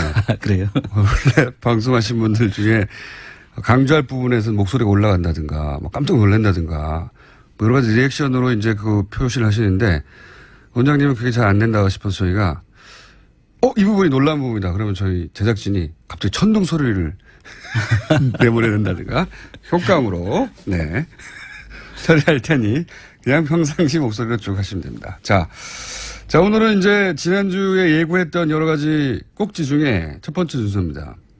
왜 하필 독일이냐? 지금 보면 거의 대부분 일들이 독일에서 일어났어요. 그죠? 그렇습니다. 예. 지금, 거기 관련된 사람들도 독일. 그리고 미얀마 대사처럼, 연줄로 본인이 인사청탁을 한 사람도 독일에서. 많습니다. 독일. 재산도 독일. 본인이 딸과 함께, 가가지고 이제 말 어쩌고저쩌고 다 독일. 독일이에요. 왜 독일입니까? 이거를 안민석 의원은 순실공화국이라고 독일을 표현하고 있죠. 소공화국 정도 되나요? 네. 그래서 실제로 가보니까 이 모든 그 환경이 최순실 씨가 움직일 수 있는 여건을 다 갖추고 있었어요. 상당히 독일이? 오랫동안 거기에 머물렀고 그 인맥도 거기에서 다 형성이 되어가지고. 독일 간 지가 벌써 20년도 넘었으니까요. 그렇습니다. 예. 일도 오래됐다. 첫 번째. 예. 인맥도 거기 있다. 그리고 독일의 시스템이 그렇게 하는데 유리한 점이 또 있습니까? 그렇습니다. 독일에 있는 그 유한회사 제도가 있는데요. 유한회사. 그게 게엠베아라고 해서 다른 그 일반적인 페이퍼 컴퍼니와는 좀 종류가 다른데 위장회사 정도라고 해야 되겠죠. 보통 페이퍼 컴퍼니는 이제 조셉 피난처에서 껍데기밖에 없는 가짜 회사를 세우는 거지 않습니까? 그렇습니다. 네. 대부분 그 페이퍼 컴퍼니라고 하면은 세금을 안 내기 위해서 세율이 아주 낮은 곳 조셉 피난처라고 하죠. 네. 그런 곳을 가든가 아니면은 금융 계좌를 숨기기 위해서 1인 1주주의 그 페이퍼 컴퍼니를 만들어서 1달러짜리 주식 하나를 가지고 페이퍼 컴퍼니를 그러니까 만들어서 서류상으로만 존재한다고 해서 페이퍼 컴퍼니죠. 그렇습니다. 네. 그렇게 해서 금융 계좌를 숨기려고 하는 경우가 많은데 독일의 경우에는 그런 금융 계좌를 숨기기에는 적당하지 않은 곳입니다. 그런 페이퍼 컴퍼니는 없고 또 조세율도 낮은 곳이 아니고요. 그런데 왜 그럼 독일일까? 왜 독일이냐? 독일은 최순실 씨가 오랫동안 독일을 가서 탐문도 했는 것 같고요. 거기다 부동산이 이제 독일은 우리나라처럼 이 국가 규제가 그렇게 강하지는 않습니다. 부동산에 관해서는? 네. 그래서 저희들 같은 경우는 좁은 땅에서 많은 사람들이 부동산에 대한 그 애착이 강하지 않습니까? 그렇죠. 그래서 뭐 투기 억제세가 만들어졌다가 지금은 양도소득세로 바뀌기도 하고 해서 우리는 자주 투기에 대한 그 규제를 하고 있죠. 그 첫 번째 대상이 부동산이니까요, 우리나라에서는. 그렇죠. 예. 그런데 독일의 경우에는 비교적 예. 부동산에 대한 그 선호도가 조금 떨어져 있었던 상태고요. 그 점을 아마 최순실 씨가 노렸던 것이 아닌가. 그러면 그렇게 세운 회사들은 페이퍼 컴퍼니라고 우리나라에서는 보도를 했지만 실제로는 위장 회사다. 그러니까 지면에만 존재하는 그러니까 서류로만 존재하는 종이 회사가 아니라 실제로 뭔가 존재하는 거군요. 그렇습니다. 예를 들면 식당으로 해놓고 그 속에 부동산이 들어있죠. 식당을 운영하고 있는데 알고 봤더니 그 식당이 있는 땅 혹은 건물을 사는 게 주 목적이었다. 네. 원래는. 그렇습니다. 그런데 이제 겉으로 보기에는 식당을 하고 있으니까 이 사람이 식당을 하나보다 하는데 실주인은 식당을 운영하는 사람은 그 일종의 임차인이고 그렇습니다. 혹은 뭐 일을 도와주는 사람이고 실제 그 건물을 사무로 해서 재산을 거기다가 갖다 놓는. 숨겨놓고 이분들이 또 우리나라에서는 그 부동산을 통해서 재산 증식을 유도하지 않습니까? 네. 그런데 이분들은 재산을 증식하는 것보다는 숨기는 게 더 목적이에요. 이미 재산은 많으니까요. 그렇습니다. 독일에서 더 불린다기보다는 내 것이 아닌 것처럼 숨겨놓는 것이다. 그렇게 그런 보시면 정도로. 맞습니다. 자, 효과가 하나 나와야 됩니다, 이거.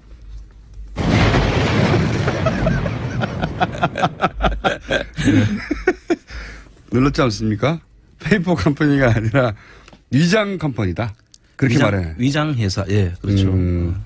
위장 회사라고 말하는 게 더 맞군요. 그러면은 이 독일에서 이런 회사를 세우는 게 아주 간단한가 보죠? 비교적 그 설립이 용이하고요. 네. 그 사람이 3사람이면 됩니다. 그 필요한 인원이 3사람이면 되고 자본금도 우리나라 돈으로 환산하면 한 3천만 원 정도가 있으면 되고요. 그래서 설립도 쉽고 또는 그 청산도 간단합니다.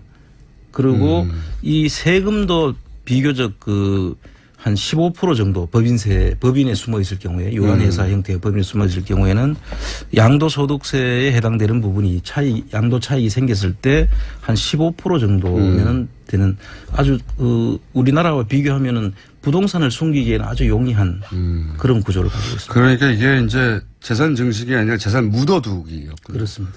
마늘밭에 묻어둔 게 아니라 독일에 묻어뒀군요. 비교적 독일에 있으면 우리 국세청에서 파악도 되지 않고 어렵죠. 여러 가지 자기들 목적에 달성하기가 좋은 곳이라고 봐야죠. 독일에 간다고 해서 바로 파기되는 게 아니지 않습니까? 그렇습니다. 그렇죠. 이 내용을 들여다보지 않으면 전혀 알 수가 없습니다. 그러나 안원구 총장님은 가서 들여다봤고 그중에 이것은 거의 틀림없이 부동산의 형태로 재산을 묻어놓는 것이다라고 의심되는 소위 위장회사들을 찾으신 거죠. 그렇습니다. 여러 사람들을 만났고요. 현재 실제 부동산도 가서 저희들이 눈으로 확인도 하고 그분들한테 만나봤는데요. 좀 재미난 이야기는 이분들이 이 부동산을 만들어 놓고 거기에 예를 들어 식당을 하면 그 식당을 하는 사람이 그 부동산이 그 회사에 소속이 돼 있는지를 모르는 겁니다. 자기가 그 회사 주인인데도 불구하고. 그럼 그분을 한번 만나서 그런 게 있었냐고. 그런데 이 건물의 실제 소유주가 누군지 아냐고. 모르죠. 모른다는 거죠. 그렇습니다. 완벽한 얘기네요. 네. 실제 그 건물을 써서 사업을 하는 사람들은 정작 그 건물 주인은 누군지 모른다. 자기는 그냥 음식점을 하면 음식점만 하는 것이 자기 일인 줄 알고 있는 것이죠. 그 부동산 주인이 누군지에 대해서는 알 필요도 없고.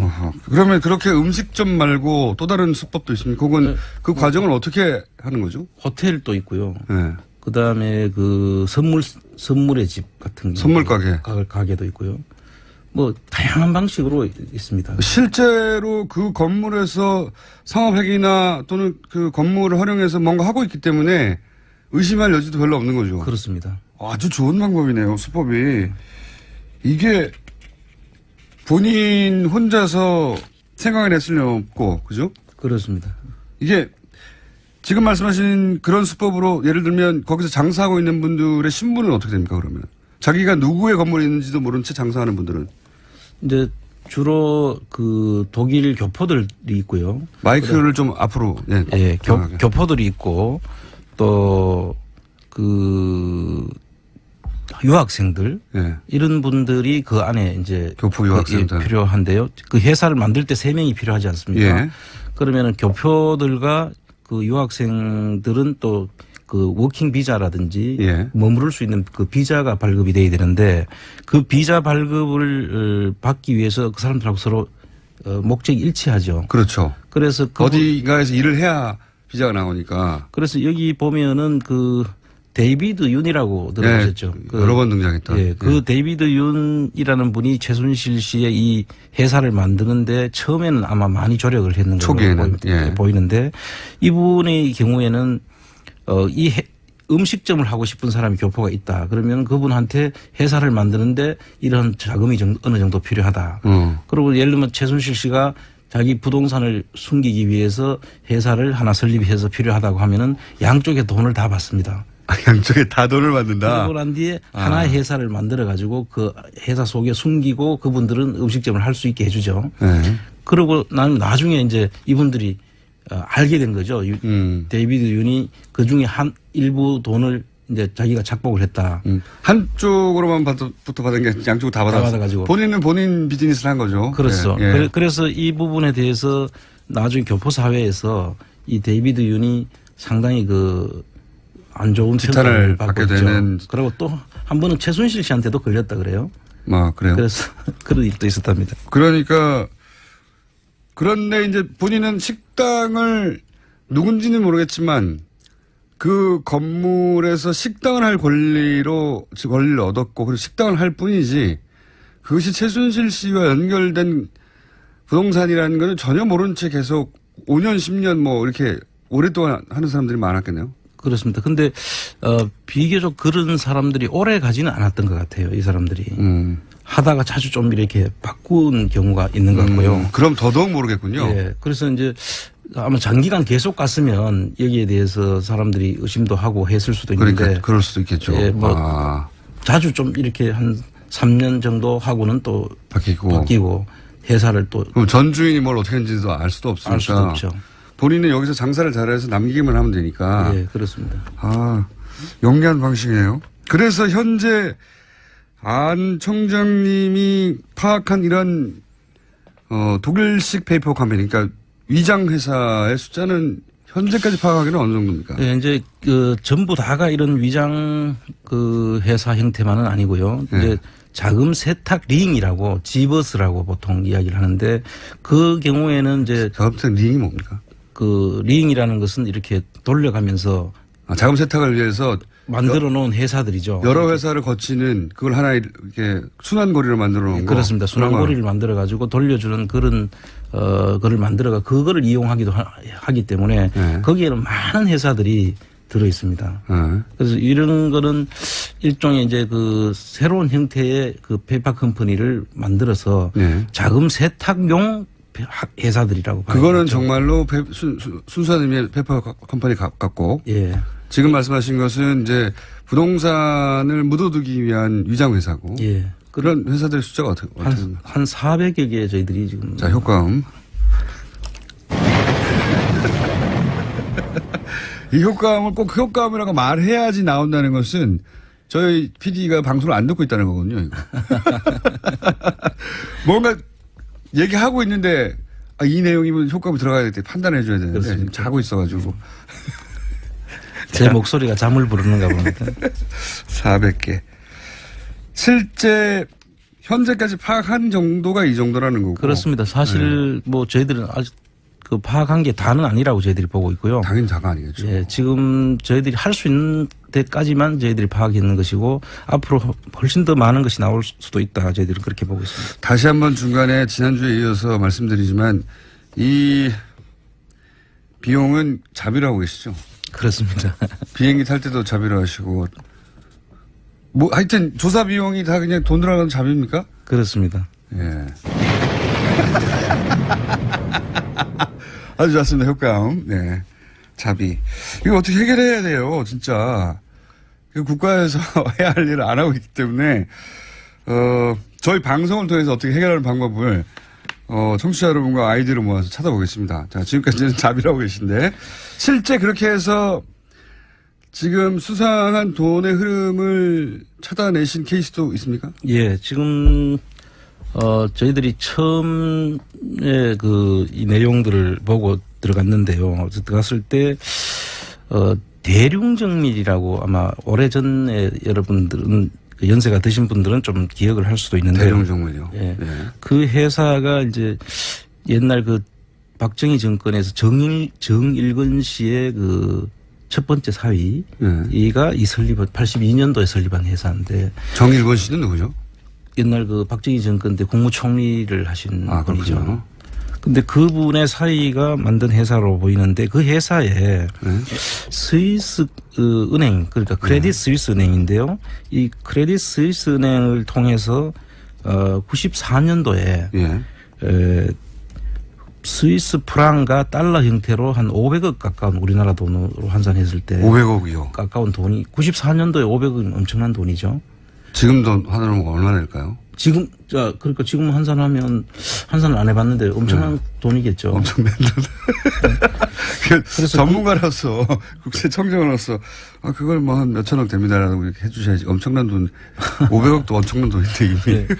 그래서 이 돈이 들어와서 또 인도네시아, 필리핀 이런 곳으로 한 또 750억 정도가 또 들어왔던 돈이 다시 투자가 되는 경우가 스위스에서 뜬금없이 500억이 들어온 다음에 그게 인도네시아로 700억으로 나갔다. 그렇습니다. 당시 음마 아파트 100채 가격이라는데요. 500억이. 그래요? 그 정도 되겠죠. 아닌가? 더 될 수도 있겠죠. 그때 왜냐면 100채면은 79년도 그러니까 6억이 음마 아파트 그 당시에 300채 정도. 6억이 300채. 그 76년도, 79년도에. 그 정도. 그 이후 14년 후니까. 계산이 잘 안 됩니다. 어떻게 계산을 해야 될지는 모르겠네요. 자, 그 부분은 저희가 따로 한번 계산을 해보겠고요. 당시 물가와 비교해가지고. 저희 제작진 이런 걸 꼭 해줘야 되는데 지금 자고 있거든요. 자, 하여튼 엄청난 돈이 최소한, 2, 3천억 원은 되겠네요. 아무리 못 잡아도. 그럴 수도 있죠.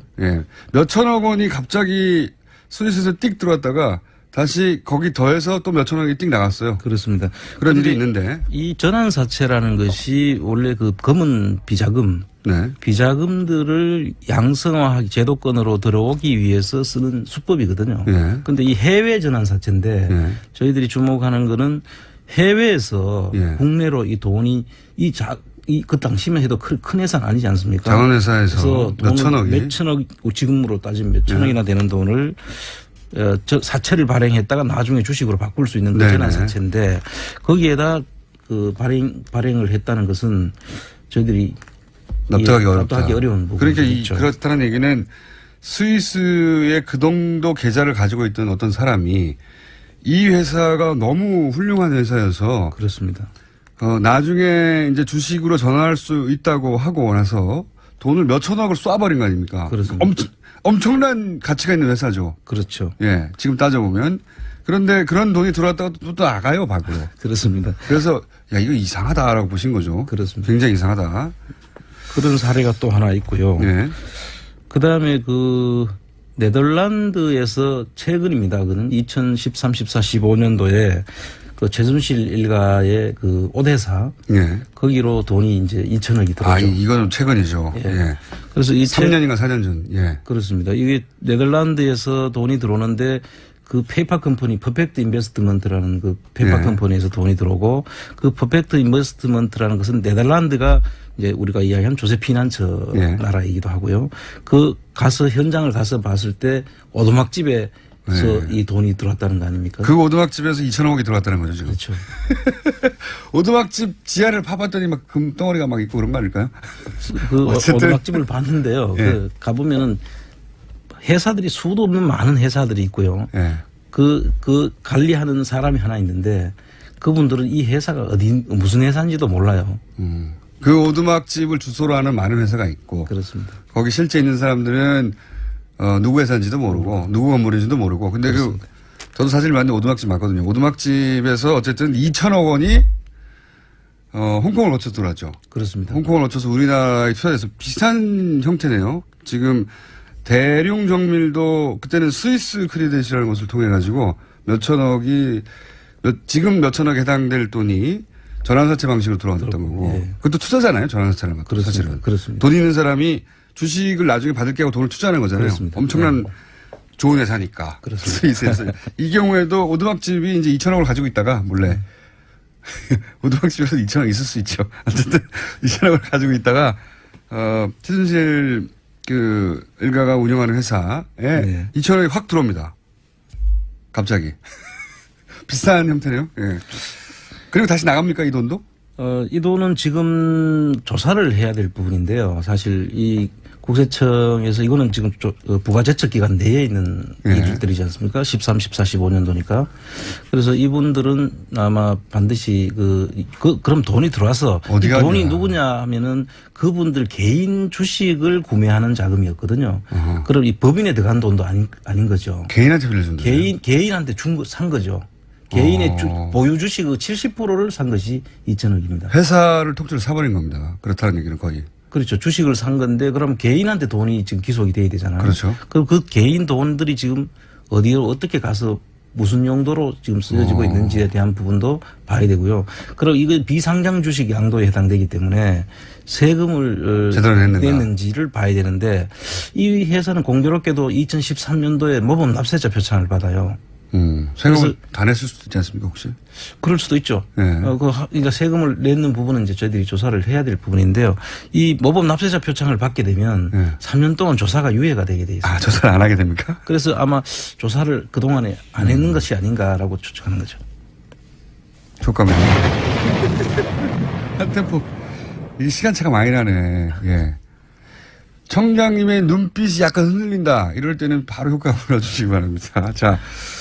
그리고 또 이제 사례가 제가 기억나는 게 지난주에 바로 했기 때문에 이집트에 이제 10억이면 될 회사인데 700억을 투자한 회사가 있다. 예. 요거는 좀 다른 케이스인데요. 이게 해외에서 제3국을 통해서 자금을 세탁하는 이런 형태에 해당되는 부분인데요. 방식이 좀 다른 거네요. 예. 이탈리아의 베르타존이라는 회사가 있는데 그 회사에서 그 본사가 이탈리아에 있고 독일에다가 최순실 씨가 주로 이용하는 이 페이퍼 컴퍼니 위장 회사들을 만드는 전문 회사가 또 있습니다.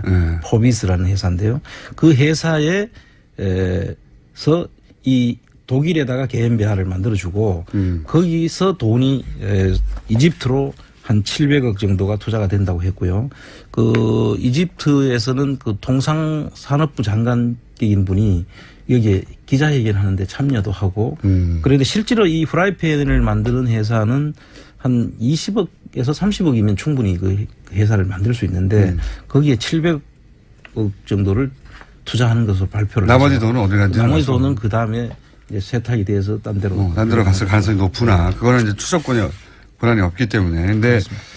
이런 식으로 그 위장 회사 혹은 뭐 부동산을 위장한 회사가 있고 혹은 독일이나 뭐 스위스에서 돈이 혹은 네덜란드 통해가지고 돈이 우리나라로 들어오는 방식이 있고 또는 우리나라는 전혀 상관없이 제3국에다가 작은 회사를 만들어 놓고 돈 많이 집어넣어가지고 그 다음에 그 돈이 어디로 가는지 모르는 그런 케이스. 예. 그 자금을 세탁하는 방식이 페이퍼 컴퍼니를 만드는 방법도 있고 제3국을 통해서 자금을 은닉해서 숨기는 방법도 있고. 이 정도면 이거는 최순실 씨가 혼자 할 수 없는 전문가들이 있잖아요. 전부 다 여기에는 변호사도 붙어 있고요. 회계사 그리고 이 전문적으로 이 회사 설립을 해주는 회사들이 있고. 근데 이제 그 정도를 넘어서서 그 전문적인 회사하고 이런 이야기를 논의하는데도 조력자가 필요하잖아요. 그렇습니다. 그 조력자가 있어야 최순실 씨가 막 전문적인 회사에 찾아가가지고 이런 얘기를 했을 것 같지 않거든요. 조력자가 있을 것 같은데. 그렇습니다. 저희들이 독일 가서 맨 처음에 확인한 것이 이 조력자를 찾는 것이었어요. 네.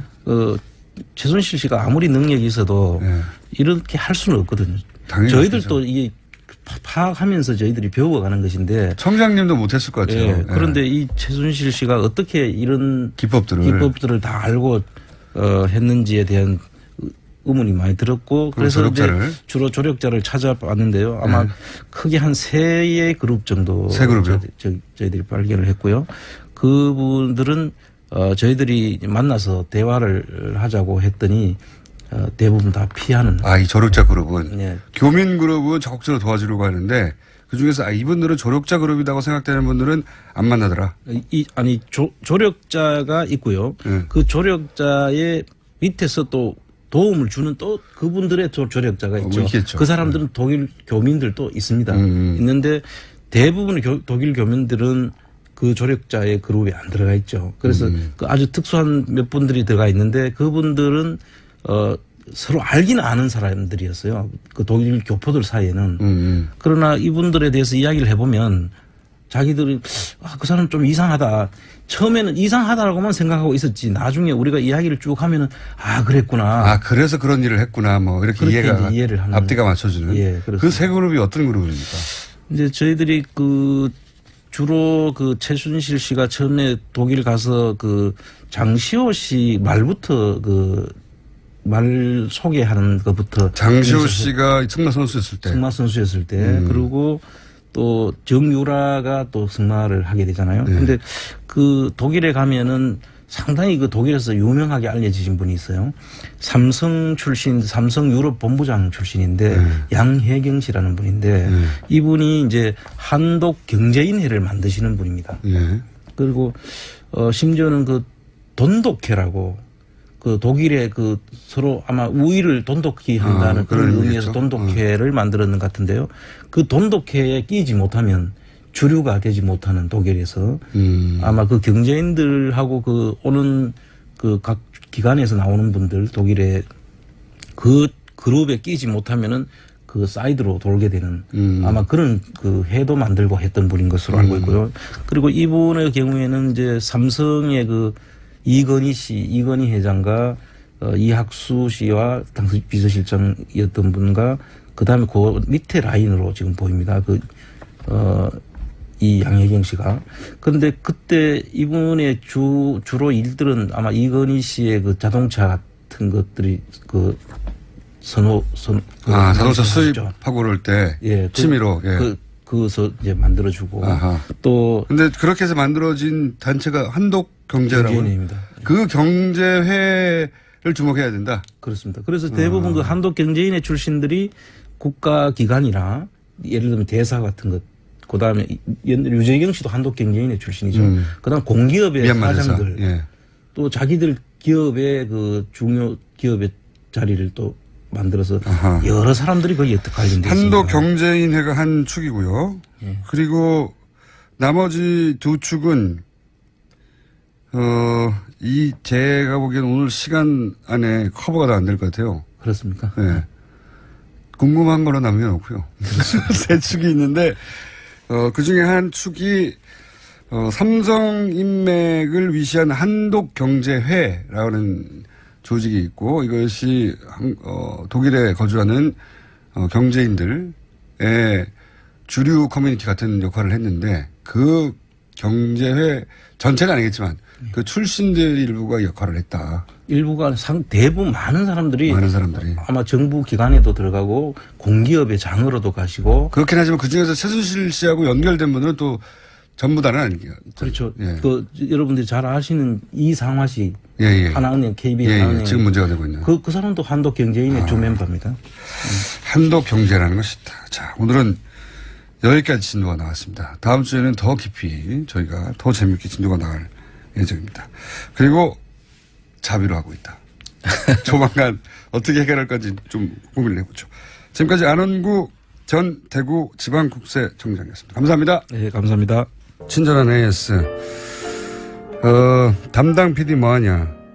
신호하기 전에 효과음을 내야지. 소미더마니에서 저희가 이제 우리 청장님 목소리에 약간 졸린다고 그래가지고 자체적으로 효과음을 준비하기로 했거든요. 예. 근데 여러 가지 효과음을 준비를 했더니 준비를 안 한 거예요. 그래서 방송하기 직전에 급하게 번개를 찾아낸 거거든요.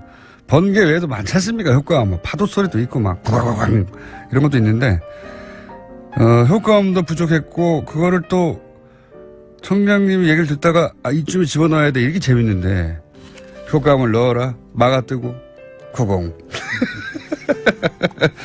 자, 그래서 실제로 문자가 많이 왔습니다. 제작진의 군기가 빠졌다. 시간차 공격이냐. 방송사고냐. 예. 분발을 촉구하고요. 이 방송 듣다가 돈은 어떻게 하는 겁니까? 문자도 많이 왔는데 고민해 보겠습니다. 저희가. 교환학생으로 독일 가는 우리 학생이 방송을 듣다가 자신은 독일에 가서 최순실 은닉 재산을 찾겠다고. 그러면서 그걸 찾아서 신고하면 쇼미더머니에서 포상금을 주는지 궁금해하고 있습니다. 네. 포상금은커녕 자비도 자비라고 있다고 꼭 전해주십시오. 자, 그 외에 또 누가 멀리서 듣나 계속 옵니다. 네. 이 동네는 고기들이 다 풀에 방목되어서 자라서 맛이 끝내줍니다. 휴스턴. 네. 기억해두겠습니다. 휴스턴 고기. 여기까지 하겠습니다. 자, 최근 몇 주 불성실하게도 전화로 하고 막 중간에 끊기고 그랬었습니다. 황교익 선생님 나오셨습니다. 예, 안녕하세요. 요즘 워낙 잘 나가시다 보니까 저희 방송을 뭐랄까요? 잘 안 나가실 때 구출해준 저희 방송을 외면하고 KBS에서 잘렸을 때 구출해준 외면하고 이제 여기저기 마구 나가서 마구 있기를. 그렇지는 않습니다. 그게 제가 뭐 이 뉴스의 공장은 항상 제가 마음의 고향으로 여기고 그리고 딴 데 나가잖아요. 자, 오늘은 직접 나오셨습니다. 오늘 주제 뭡니까?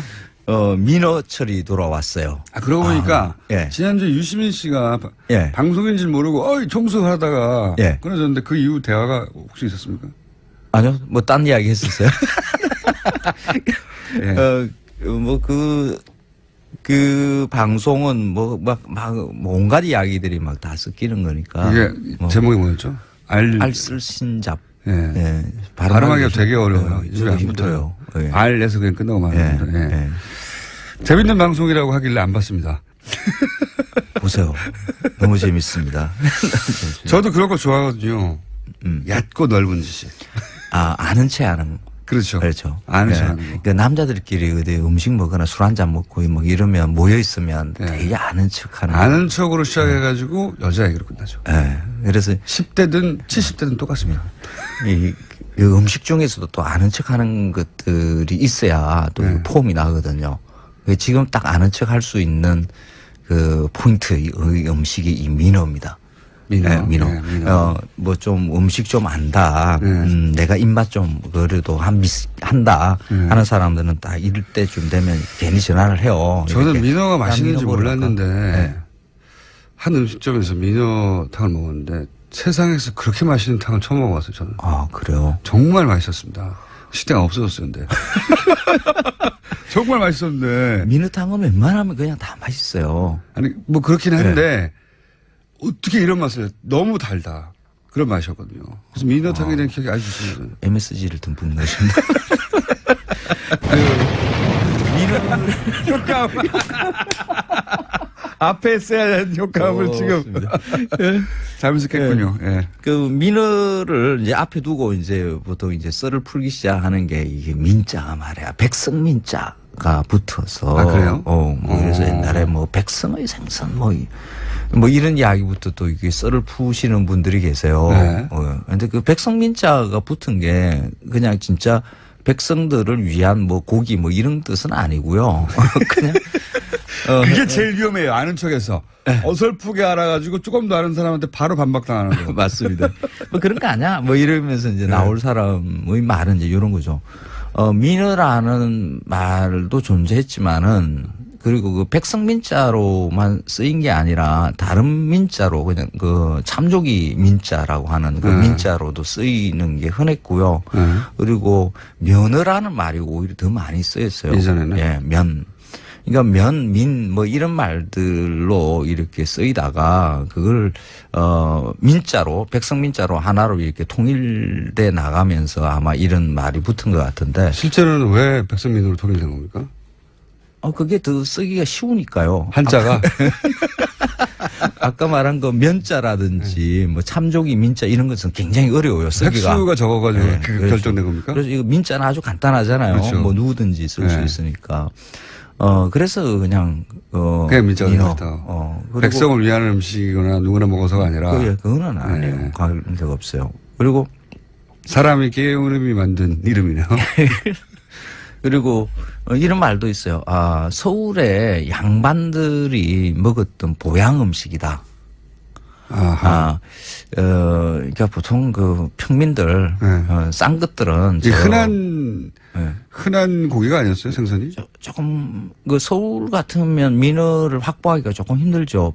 인천에서, 그러니까 제물포에서 뭐 마포나루까지 와서 다시 성안으로 넣기까지 보통 뭐 한낮을 하루는 잡아야 되거든요. 그때는 냉동차가 없었으니까. 그렇죠. 그래서 민어를 이렇게 확보하는 게 그렇게 어려울 수도 있습니다. 그런데 이제 뭐 이런 말이 있는 게 조금 그래요. 그냥 싼 것들은 그냥 개공이나 먹고 복날에 양반들이 돼야 이렇게 민어를 먹는다. 라는 말이 예전부터 그렇죠. 있었다. 그러니까 서울 양반들의 이런 보양식. 근데 서울 양반들은 별로 못 먹었을 거예요.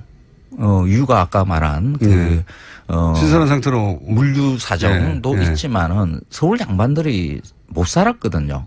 그랬어요? 못 살았어요. 조선에서 잘 살은 사람과 못 산 사람들 이걸 굳이 이렇게 나누자 그러면 그 중인계급들. 양반이 아니라. 그렇죠. 장사하던 사람들이나. 그렇죠. 뭐 번역, 통역하던 사람들, 이런 사람들 잘 살았고요.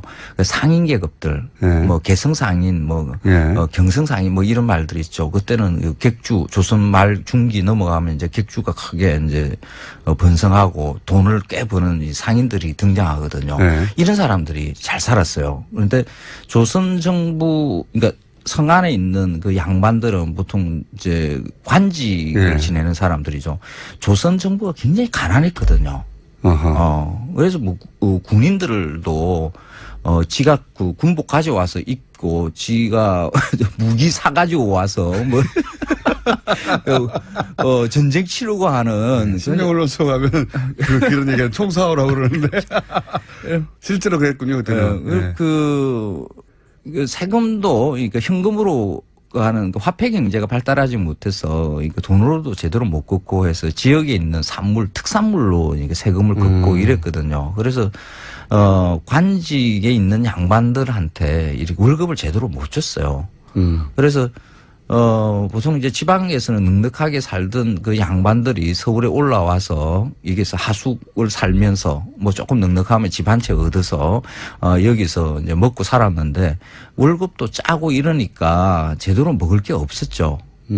그래서 보통 서울 깍쟁이 이러잖아요. 그 깍쟁이라는 말이 나온 게 구두쇠라서 아껴서 그런 게 아니라 원래 넉넉하지가 않았다 양반들이. 넉넉하지 못했어. 신분은 양반이었지만 실제로 경제적으로 그렇게 넉넉하지가 않았다. 그렇죠. 그리고 또 양반들은 내가 이걸 먹겠다 저걸 먹겠다 이렇게 입의 호사를 위해서 이렇게 말하고 뭐 챙겨 먹고 하는 것은 그런 짓이었거든요. 윤리적이지 않다고 그렇죠. 생각했다. 그래서 뭐 주는 대로 먹어야 되는 게 양반이거든요. 양반은 참 안 좋았네요. 그렇죠. 그래서 양반들이 저는 조상들이 상놈 출신인 게 틀림없습니다. 대부분 다 쌍놈 출신이에요. 우리 쌍놈 선언해야 돼요. 그 중에서도 저는 불가촉 천민 쪽이고. 조선 초기만 하더라도 양반이 한 10%밖에 안 됐거든요. 그거로 보자 그러면 지금 90%는 다 쌍끝이라고 봐야 되거든요. 그런데 그걸 왜 다들 양반이라고들 다 생각하는지 이거는 좀 어느 시점쯤에 말씀하신 대로 중인들이 경제를 가지면서 양반 돈은 있으니까 이제 신분을 샀지 않습니까? 그러면서 양반이 더 많아지지 않았나요? 나중에 양반이 더 많아지지 않았나요? 뭐 조선 말아먹은 게 양반인데 그 양반이 뭐가 좋다고 다 양반 이러는지 그거 하여간 그 조선에서 이제 상거사 이런 거도 나왔잖아요. 저는 불만 없는데 그렇게 불리더라도. 그 민어를 많이 먹었을 것으로 이제 생각되는 그 계급들은 오히려 뭐 수원이라든지 뭐 여주라든지 뭐 개성, 평양 뭐 이쪽에 조금 넉넉하게 살던 그 주민들 중에 해안가에 좀 가까이 살던. 그렇죠. 그런 분들이 많이 드셨을 거고 양반들은 오히려 못 먹었을 것이다. 자, 그 이야기는 제가 보기에는 앉아있는 사람에 따라 다르겠지만 그렇게 재미있게 풀 수 있는 내용이 아닙니다. 아, 그래요? 양말을 못 먹었대? 그리고 끝날 내용입니다. 그 민어가 그 최근에 한 10년 사이에 그 서울의 미식가들의 뭐 여름 별식처럼 이렇게 되면서 10년 사이에? 그걸 왜 그렇습니까?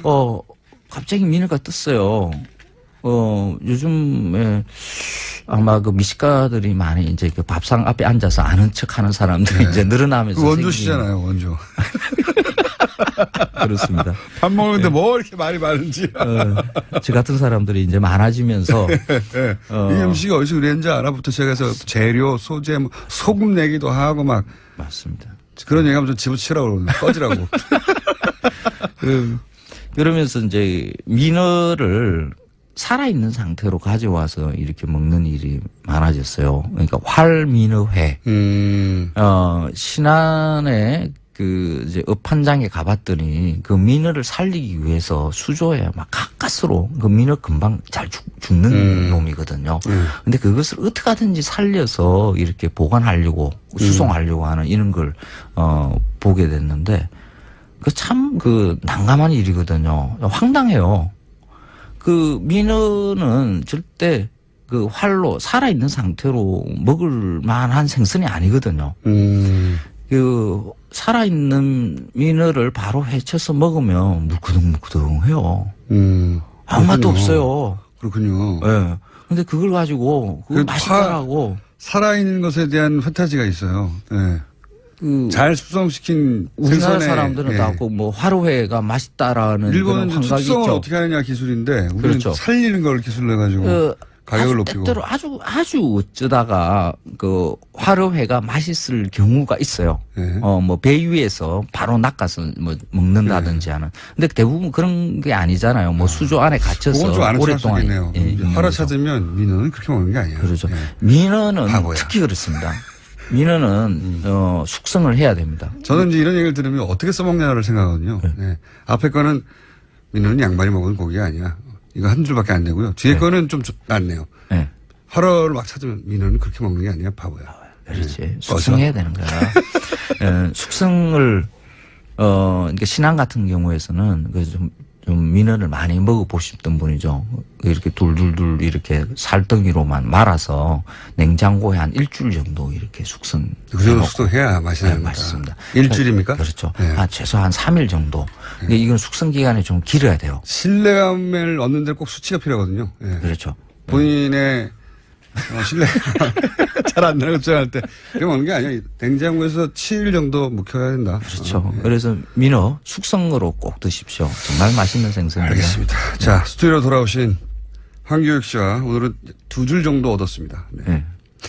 다음 주에도 뵙겠습니다. 예, 고맙습니다. 다음 주에도 꼭 스튜디오 나와주십시오.